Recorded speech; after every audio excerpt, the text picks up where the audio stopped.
Good morning friends. तो उत्तर पाठशाला में एक बार फिर से आपका स्वागत है।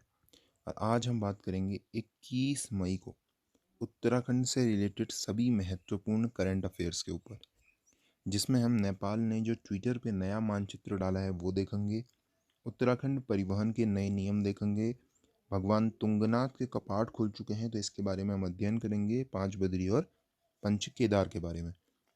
दोस्तों, अगर आपने अभी तक उत्तर पाठशाला चैनल को सब्सक्राइब नहीं किया है तो नीचे बने रेड बटन पे क्लिक करके चैनल को सब्सक्राइब करें और साथ में बगल में बने बेल आइकन को प्रेस करें, जिससे कि आपको नोटिफिकेशंस हमारे चैनल की सबसे पहले मिल जाए।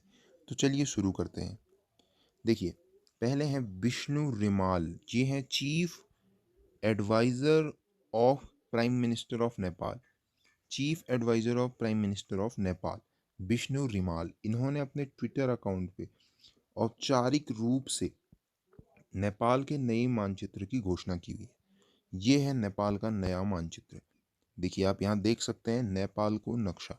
तो ये है नेपाल का नया राजनीतिक और प्रशासनिक मानचित्र, जिसे विष्णु रिमाल ने अपने ऑफिशियल ट्विटर अकाउंट पे साझा किया। अब अगर इस पूरे मानचित्र को आप देखें तो इसमें ये पोर्शन आप देखिए, इस पर विवाद है।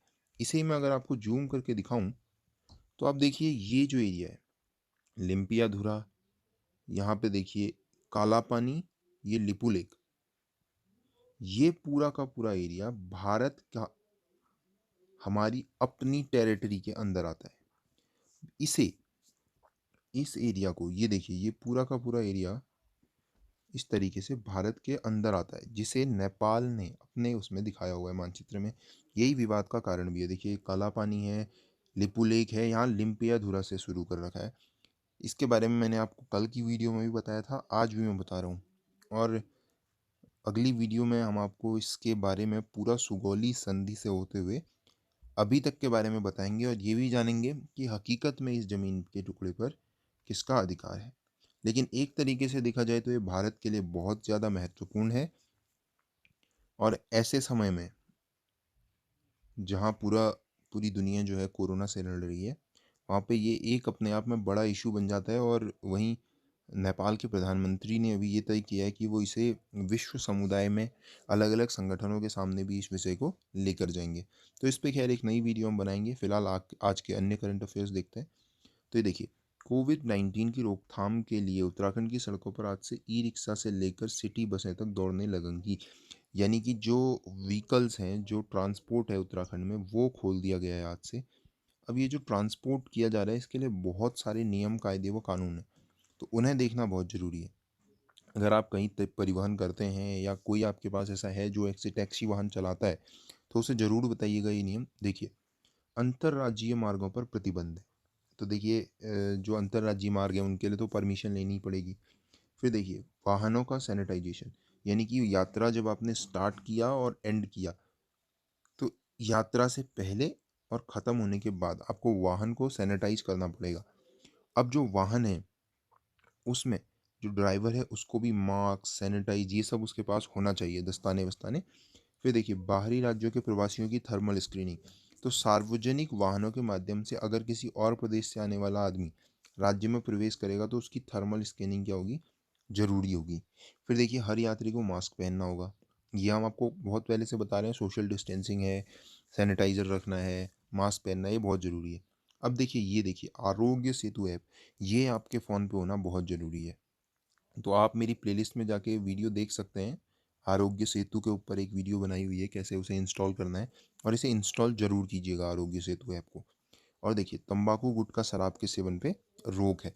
और उसके साथ ही देखिए, तय स्टॉपेज पर ही रोका जाएगा। तो इसके लिए क्या होगा कि भीड़ ज़्यादा ना हो इस तरीके से, तो इसके लिए स्टॉपेज फिक्स कर दिए गए हैं। और उसके साथ ही जनपद के भीतर व राज्य से बाहर जाने के लिए आपको अनुमति की ज़रूरत होगी। तो इसके बारे में ये जो नियम नए लागू किए गए हैं वो हैं। तो अगर आपके आसपास कोई भी ऐसा है जो ट्रैवल करता है या जिसकी अपनी ट्रैवलिंग व्हीकल है, तो उसे ज़रूर बताइए। और साथ में हाँ, ये ज़रूर बताइएगा कि क्षमता कितनी है। देखिए, ऑरेंज और ग्रीन जनपद के वाहनों के लिए सवारी क्षमता, देखिए ई रिक्शा में ये ड्राइवर को मिला करके होगी, ड्राइवर प्लस पैसेंजर। तो ड्राइवर प्लस पैसेंजर के हिसाब से ई-रिक्शा में जिसकी सीट की 5 की सीटिंग क्षमता होती है उसमें केवल 3 लोग होने चाहिए, यानी कि 1 ड्राइवर, 2 पैसेंजर। ऑटो में 2, विक्रम में 3, विक्रम में 4, यानी कि अगर 7 सीटर विक्रम है तो 3, 8 सीटर विक्रम है तो 4। अगर 5 सीटर टैक्सी कैब है तो 3 लोग, 6 या 7 लोगों की टैक्सी कैब है तो 3। अब देखिए अगर 8-9 वाली टैक्सी के मैक्सी है या मैक्स जिसे हम कहते हैं, उस कैब में 8-9 की क्षमता है तो केवल 4 लोग बैठ सकते हैं, यानी कि 3 पैसेंजर, 1 ड्राइवर।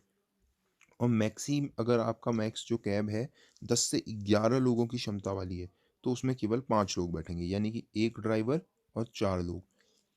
और अगर कैब की क्षमता यानी कि मैक्स की क्षमता 12 है तो उसमें 1 ड्राइवर और 5 पैसेंजर के अलावा कोई नहीं बैठ सकता। चलिए अगला देखिए, उत्तराखंड में लॉकडाउन के बीच ग्रामीण क्षेत्रों की अर्थव्यवस्था को पटरी पर लाने के लिए मनरेगा के तहत काम करने वाले श्रमिकों को अब 19 रुपये ज़्यादा, तो मनरेगा में 19 रुपये मजदूरी बढ़ा दी गई है, यानी कि अब 201 रुपये इसकी मजदूरी कर दी गई है, जो कि पहले 182 रुपये थी। अब देखिए मनरेगा में अभी तक जो है 2 लाख लोग लगभग काम कर रहे हैं, और जो नए जॉब कार्ड बने हैं, नए पंजीकरण हुए हैं, वो भी बहुत ज़्यादा है। देखिए 6,657 हुए हैं। जो प्रवासी आ रहे हैं उन्हें भी मनरेगा से फ़ायदा होना है। इस वजह से क्या है, 16,000 काम इस परियोजना के अंदर, इस योजना के अंदर कराए जा रहे हैं। और तो इस तरीके से क्या है कि जो नई मजूरी है वो 201 रुपये कर दी गई है दिहाड़ी। फिर देखिए, तृतीय केदार भगवान तुंगनाथ के कपाट बुधवार को खोल दिए गए हैं। तो अब देखिए ये तुंगनाथ भगवान के कपाट, तृतीय जो केदार जिन्हें कहा जाता है, वो खुल चुके हैं। तो इस तरीके से आपको पता है कि ये लगभग सभी पंच केदार और पंच बद्री, सभी जो हमारे उत्तराखंड के पवित्र धार्मिक स्थल हैं, इनके कपाट खुल चुके हैं। अभी देखिए, ये हैं तुंगनाथ। और तुंगनाथ के बारे में अगर मैं आपको बताऊं तो ये सबसे ज़्यादा ऊंचाई पर, सबसे ज़्यादा ऊंचाई पर स्थित मंदिर है। अब देखिए, उत्तराखंड चारधाम देवस्थानम बोर्ड ने क्या कहा है, गंगोत्री, आपको पता है गंगोत्री, यमुनोत्री, केदारनाथ, बद्रीनाथ, इनके कपाट तो खुल ही गए हैं। केदार और जो हमारे पंच केदार और पंच बद्री हैं उनके भी खुल चुके हैं। तो देखिए अगर मैं पंच की बद्री की बात करूं तो पंच बद्री में पहला तो आपको पता है बद्रीनाथ, इसके बारे में हमने बहुत ज़्यादा डिस्कशन की हुई है कि शंकराचार्य जी ने 8वीं शताब्दी में इसका निर्माण किया था, कैसे क्या हुआ था, सब पढ़ा है हमने। जैन धर्म से इसका संबंध सभी कुछ पढ़ा हुआ है। फिर देखिए आदि बद्री, जो आदि बद्री है ये भी क्या है, एक पंच बद्री में आता है। उसके बाद है वृद्ध बद्री, उसके बाद है देखिए योग ध्यान बद्री, और उसके बाद है भविष्य बद्री। अब अगर पंच केदार की बात करें तो पंच केदार भी उत्तराखंड में स्थित है। इनका निर्माण जो है वो पांडवों ने कराया था। देखिए केदारनाथ, तुंगनाथ, रुद्रनाथ, मध्य महेश्वर और कल्पेश्वर। तो अगर आप चाहते हैं कि इन पंच बद्री और पंच केदार के ऊपर भी एक नई वीडियो लेकर आई जाए उत्तराखंड सामान्य ज्ञान से रिलेटेड, तो कमेंट में ज़रूर बताइएगा।